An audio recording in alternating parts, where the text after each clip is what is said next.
सब रंग यही भोगे सीखे, सब रंग यही देखे जी के, खुश रंग तबीयत के आगे, सब रंग जमाने के फीके। Hello everyone, welcome to episode number 5 of Monday Motivation. I'm Hima Punia and I wish you and your family a very happy, colorful and safe Holi. Did you know that according to a survey conducted last year, 1 in 3 people admitted that they lie to their spouses about money, leading to arguments, distrusts, separations and even divorce. I know that's scary, but you know something?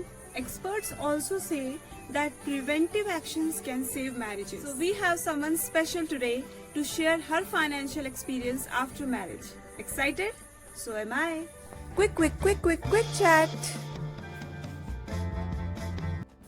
The guest of today's episode is a self-made woman, someone who unapologetically and boldly chose her career. She left a promising field of chartered accountancy to follow her dreams. Kumawat का बचपन से ही drawing की hobby थी, पर पढ़ाई में होशियार होने की वजह से कभी उनमें करियर बनाने का ख्याल नहीं आया। पर जो लोग कुछ अलग करने के लिए इस दुनिया में आते हैं, वो अपनी मंजिल पा ही लेते हैं। और इसीलिए आपने सीए फाइनल ड्रॉप आउट कर लोगों की यादों को तस्वीरों के कैनवस पर उतारना शुरू किया। इसे ही अपना करियर बनाकर आपने आर्ट और बिजनेस में एक अनोखा मेल बिठाया। इसीलिए रुचिका कुमावत को एफएम तड़का के विमेन रिकॉग्निशन अवार्ड में सम्मानित करते हुए हम हर्ष का अनुभव करते हैं।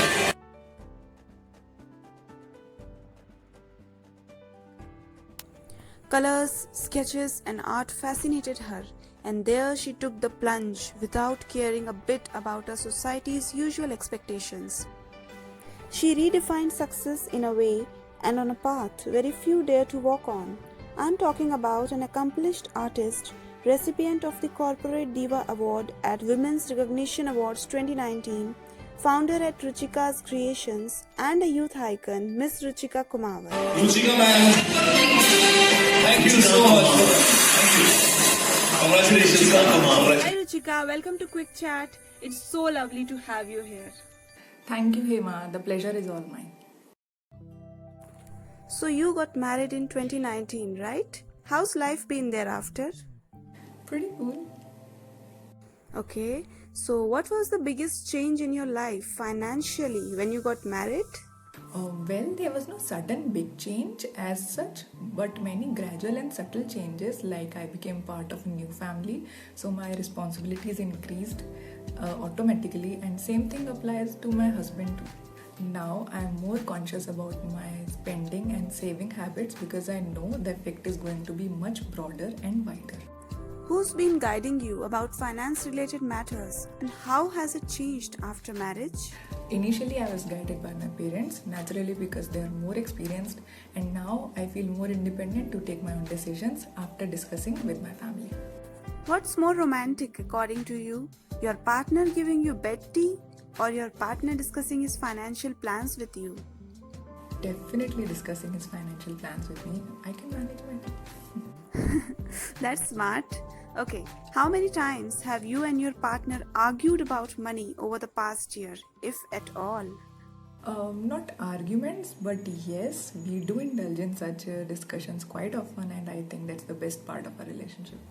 How long did it take you to be completely aware about your partner's financial past and present, like his debts, loans, business, savings, etc.? Since we were friends before, I knew everything beforehand only. So, Ruchika, are you ready for the quick chat rapid fire? Yes.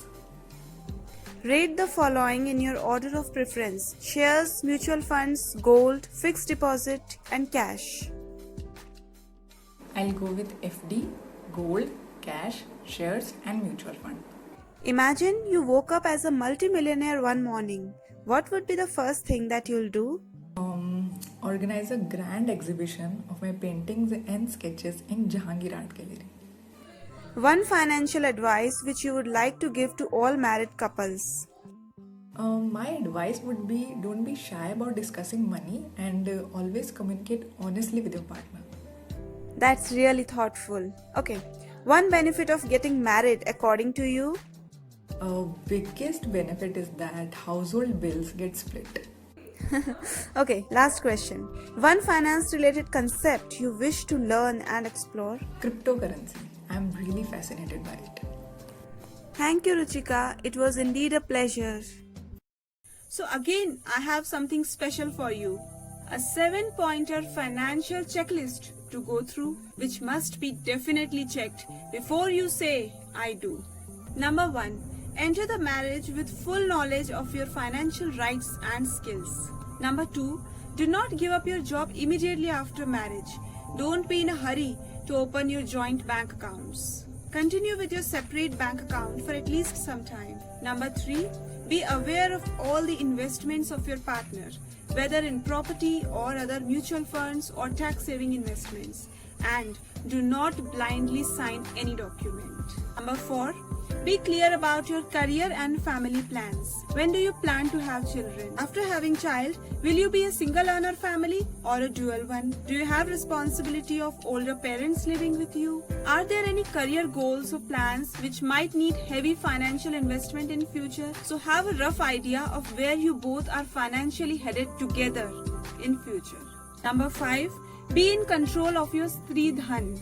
Make a list of all the properties and gifts received before, during and after marriage from your family, your husband's family, your friends, your acquaintances and everyone. It is even advisable to keep an evidence for all the gifts received, such as wedding pictures or bills or documents, etc. Remember that a woman has an absolute right in the eyes of law over her Stri Dhan wealth. Before signing off, all I would like to say is that as much as marriage is a loving bond between two souls, it's a legal and financial decision too. And you need to be financially prepared so that your journey together gets smoother and happier. Happy Holi once again. Play safe, save water and spread joy. Bye-bye.